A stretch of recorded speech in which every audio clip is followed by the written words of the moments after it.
The Figure in the Shadows by John Bellairs, Chapter 10. When Lewis woke up the next morning, he was still thinking about keys, but he wasn't any closer to finding the key to Rosrita's bureau drawer. It was Saturday, and Rosrita had an appointment to see her eye doctor. She was nearsighted, and her eyes were changing fast, so she had to get her glasses changed often. Lewis was going along with her today to have his eyes examined. He didn't wear glasses, but Jonathan had noticed that Lewis was falling asleep over books a good deal, and he wondered if Lewis didn't need reading glasses. Lewis had protested, but finally he had agreed to go. That afternoon, Lewis and Rosrita were sitting in Dr. Wessel's office, reading comic books. Lewis had just finished having his eyes examined. It was Rosrita's turn now. Dr. Wessel opened his office door and peered out into the waiting room. "Okay, who's next?" Rosrita threw her comic book down and got up. "I guess I am," she said wearily. "See you later, Lewis." As she got up to go in, Lewis noticed that she was still wearing her beanie. That darn beanie, she wore it everywhere. To church, in school, at dinner, and she probably even wore it in bed at night. It was weird. Lewis went back to his comic book, but he was startled a few seconds later when he heard loud voices. Rosrita and Dr. Wessel were having an argument behind the closed door. Suddenly, Dr. Wessel jerked the door open and pointed to the hat rack by the mirror. "There," he said firmly. "Put it there." "I don't want to. Who do you think you are, God?" Dr. Wessel glowered at Rosrita. "I'm not God. I'm just a crabby eye doctor, and I don't want you wearing that beanie while I'm testing your eyes. It bumps into my equipment, and it distracts me. Well, I don't like it. Now hang it up out there and go home." "Oh, all right." Rosrita stormed into the waiting room and jammed her beanie onto one of the pegs of the hat rack. Then she turned back to Dr. Weissel's office. He closed the door quietly behind her. Lewis glanced up at the beanie and grinned. Rosrita was sure funny about it.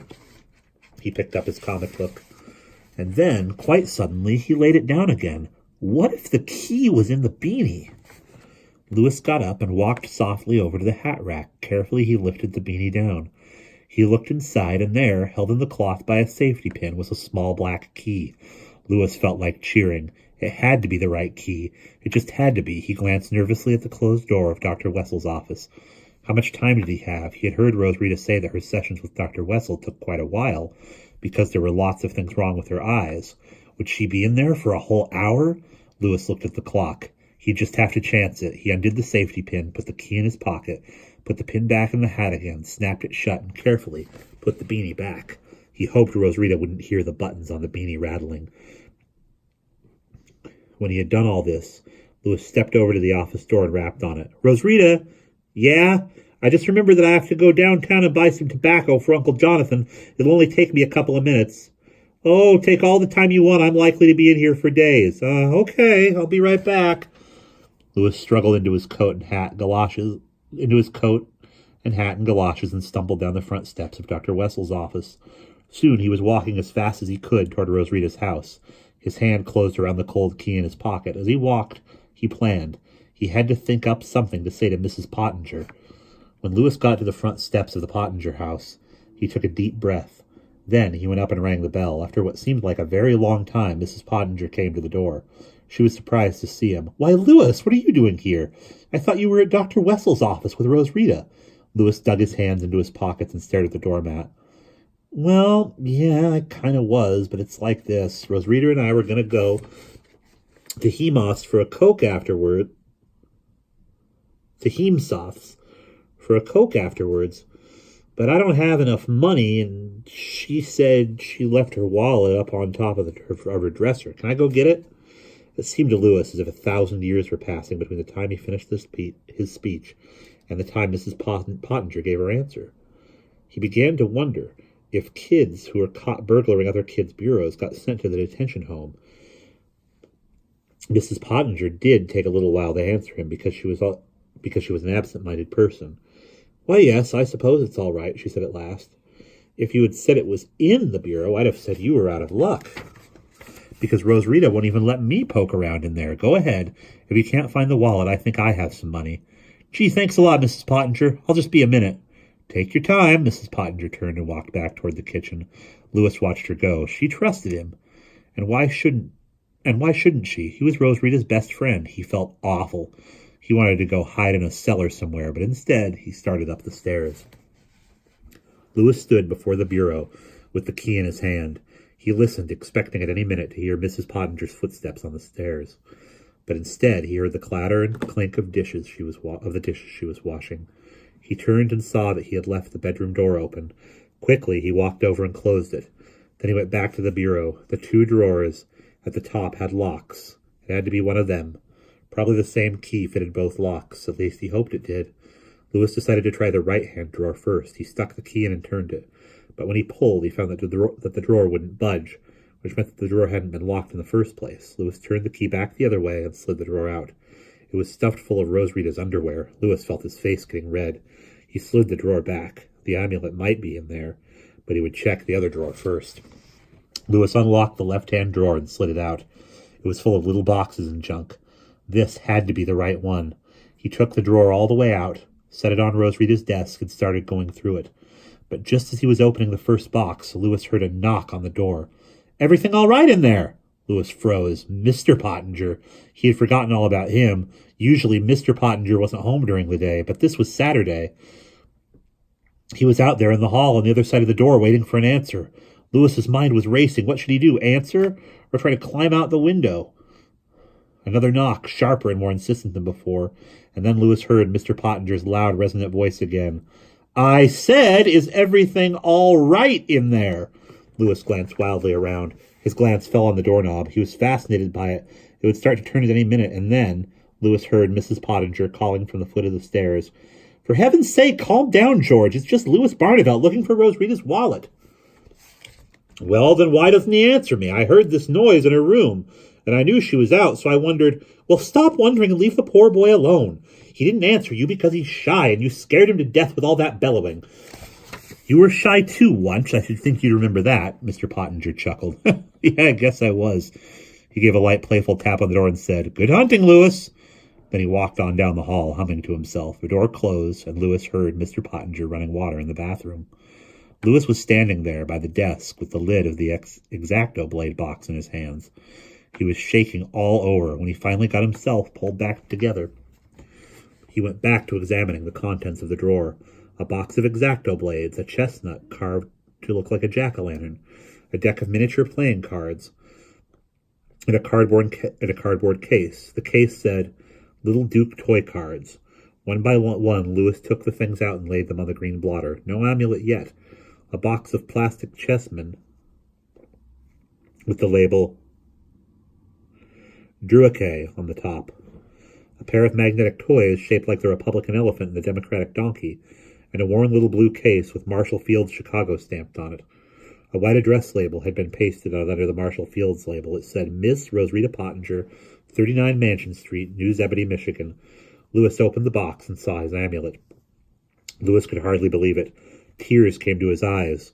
It was really there. With trembling fingers, he picked up the chain and slipped it over his head. Then he buttoned the top button of his shirt. Lewis hated tight collars. And this button, which he had never done up before in his life, felt like it was choking him, but it didn't matter. He had to go back and face Rose Rita, and he didn't want her to see the chain around his neck. Lewis stopped and listened. He couldn't tell very well with the door shut, but it sounded like Mrs. Pottinger was singing downstairs. She often sang while she did the dishes or the dusting, and the sound of running water continued.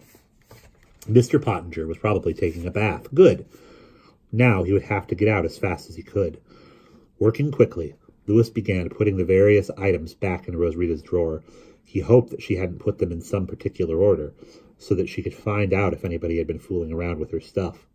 Well, if she had, it was just too bad. Someday she would look and find that the amulet was gone. But by then she would understand why he had to take it. He would protect her with his strength and bravery. Lewis hoped that this was the way it would all turn out. Lewis put the drawer back in place and turned the key in the lock. There. Now he could leave. He would just go back to Dr. Wessel's office and put the key back on in the beanie and sit down to wait for Rose Rita as if nothing had happened. Humming quietly to himself, Lewis walked down the hall and trotted down the stairs. He had just laid his hand on the knob of the front door when Mrs. Pottinger called from the kitchen. "Did you get what you wanted, Lewis?" Yeah, gee, thanks a lot, bye." Lewis's voice was so high that it was practically a squeak. He was very nervous. Now that the door closed behind him, he was outside. He had gotten away with it. He could be strong now without the aid of Charles Atlas or punching bags or anything. But on the steps of the Pottingers' house, Lewis paused. He was thinking of the black figure. Would it come back now that he had the amulet? This fear had been in the back of Lewis's mind ever since he began plotting to get the magic coin back.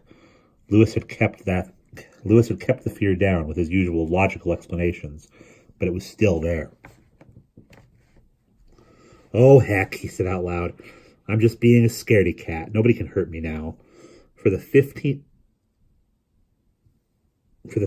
time, Lewis persuaded himself that the figure that had jumped at him outside the library was just some crazy guy. Every now and then, one got loose from the Kalamazoo Mental Hospital, and they would do things like jump out naked from behind trees and scare people at night until the police caught them and put them back in the crazy house. That was who it had been under the street lamp, some nut. Lewis glanced up at the sky. It was getting dark. He decided that he'd better be getting back before Rosita suspected that something was up. He buttoned his coat and started out. As Lewis walked back along Mansion Street, it started to snow. Little white flakes whirled around him and stung his face. He felt funny, as if he didn't know where he was going. The familiar shapes of cars rolled by in the early winter dusk, but they seemed to Lewis like bug-eyed prehistoric monsters. Maybe there was a blizzard coming. Well, that was okay with Lewis. He would enjoy sitting by the fire in Jonathan's library, with a steaming cup of cocoa in his hand. He would watch the snow falling outside the window. It would be very cozy. Lewis kicked his way through the snow that was piling up on the sidewalk. Little glittering spurts rose before him. Now he was passing the Masonic Temple, a tall 4-story brick building. It rose over him like a black cliff. There was a dark archway in front of the building. For some reason, Lewis stopped in front of it. He didn't know why. He just stopped and waited. Now Lewis heard something, a rustling sound. An old newspaper blew out of the archway. It slithered toward him like a living thing. Lewis was frightened, but then he tried to laugh it away. What was there to be scared of in an old newspaper? It lay at his feet now. He bent over and picked it up. By the light of the lamp that was swinging in the wind at the corner, Lewis could just barely read the masthead. It was the New Zebedee Chronicle, and the date was April 30th, 1859. The date on the 3-cent piece was 1859. With a little cry of terror, Lewis let go of the paper. It refused to go, however. Like a friendly cat, the paper wrapped itself around his feet. Frantically, Lewis kicked at the thing. He wanted it to go away, but then he stopped kicking. He turned and looked toward the dark archway. A figure stepped forward from it.